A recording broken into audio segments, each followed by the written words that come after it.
नमस्कार दोस्तों। पिछले वीडियो में अपन ने अरस्तू के दास्ता संबंधी विचार, अरस्तू के राज्य संबंधी विचारों का अध्ययन किया था। आज अपन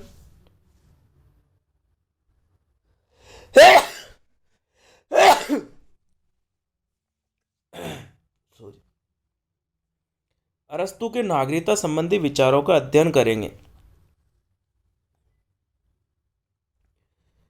अरस्तू के नागरिकता संबंधी विचार वर्तमान में नागरिकता संबंधी विचारों से बिल्कुल भिन्न है।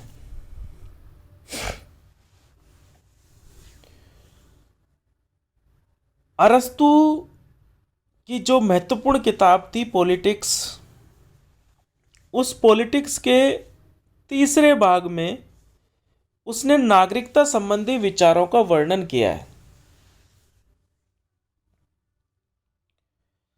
अरस्तू ने अपनी किताब पॉलिटिक्स के भाग 3 में नागरिकता संबंधी विचारों को प्रस्तुत किया है।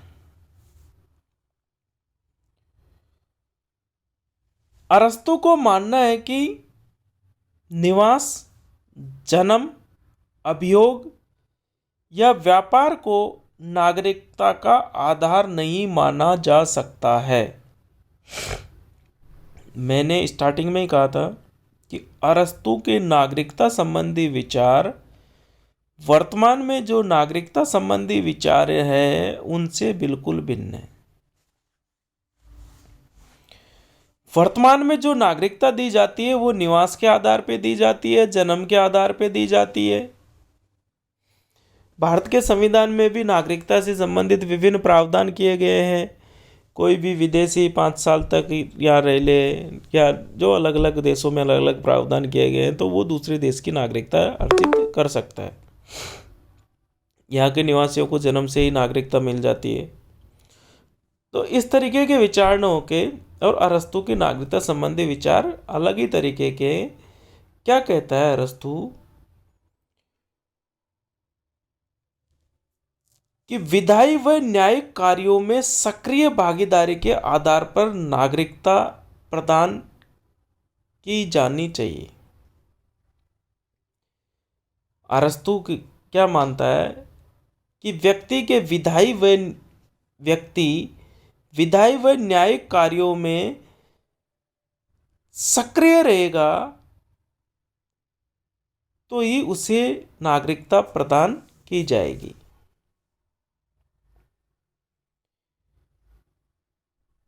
अरस्तू के अनुसार नागरिक वह व्यक्ति होगा जो स्थायी रूप से न्याय के प्रशासन तथा राजकीय पदों को ग्रहण करने की प्रक्रिया में भाग लेता है।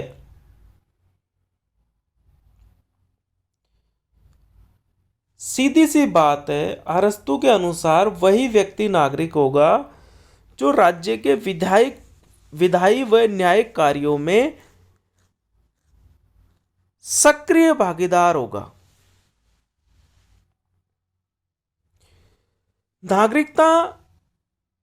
नागरिकता उन्हीं व्यक्तियों को प्रदान की जाएगी या नागरिक उन्हीं व्यक्तियों को बनाया जाएगा जिनके पास पर्याप्त अवकाश होगा।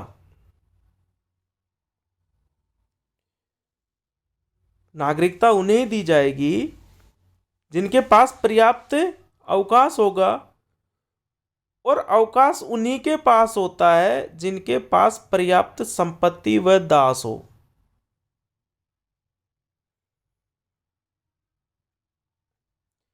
नागरिकता किस आधार पर प्रदान की जाएगी?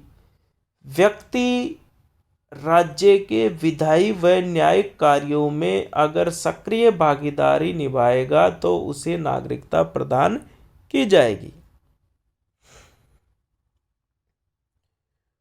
और विधायी व न्यायिक कार्यों में सक्रिय भूमिका कौन निभाएगा? जिसके पास पर्याप्त अवकाश होगा। और अवकाश किसके पास होगा? जिसके पास पर्याप्त संपत्ति व दास होंगे। इस प्रकार अरस्तू के अनुसार जो व्यक्ति संपत्तिहीन है, बच्चे हैं, वृद्ध है, स्त्रियां हैं, सूदखोर है और विदेशी है, इनको कभी भी नागरिकता प्रदान नहीं की जा सकती है। संपत्तिहीन, बच्चे, बूढ़े, स्त्रियों, सूदखोरों और विदेशियों को नागरिकता प्रदान नहीं की जा सकती है, क्योंकि ये व्यक्ति राज्य के विधायी व न्यायिक कार्यों में सक्रिय भागीदारी अदा नहीं कर पाते। अरस्तू के नागरिकता संबंधी विचार मैंने जैसा बताया वर्तमान समय के विचारों से बिल्कुल भिन्न है। इनकी आलोचना भी की जा सकती है। सबसे पहली आलोचना तो ये की जा सकती है कि एक अभिजनवादी दृष्टिकोण है जो ये कहता है कि संपत्ति विहीन व्यक्ति को नागरिकता प्रदान नहीं की जा सकती, जबकि नागरिकता का आधार संपत्ति न होके और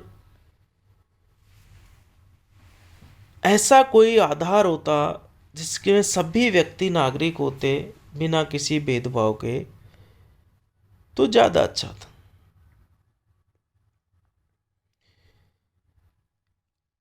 दूसरी आलोचना की ये की जा सकती है कि ये लैंगिक भेदभाव पर आधारित है। ये स्त्रियों को नागरिकता प्रदान करने के खिलाफ। अरस्तू के नागरिकता संबंधी विचार वर्तमान समय में अव्यावहारिक है। इन सब के बावजूद भी अरस्तू के नागरिकता संबंधी विचारों का विशेष महत्व है, क्योंकि सक्रिय भागीदारी पर अरस्तू ने बल दिया है। राज्य के न्यायिक व प्रशासनिक कार्यों में सक्रिय भागीदारी पर अरस्तू ने बल दिया है। लोगों में राजनीतिक जागृति लाने हेतु आवश्यक है। वर्तमान समय में अनिवार्य मतदान पद्धति की अवधारणा पर आधारित है। कई देशों में अनिवार्य मतदान की पद्धति है, उसी अवधारणा पर आधारित है नागरिकता के अरस्तू के नागरिकता संबंधी विचार भी। क्योंकि जो राज्य के कार्यों में भागीदारी नहीं निभाएगा उसे नागरिकता नहीं देने की बात कही गई है। धन्यवाद। जय भारत, जय हिंद।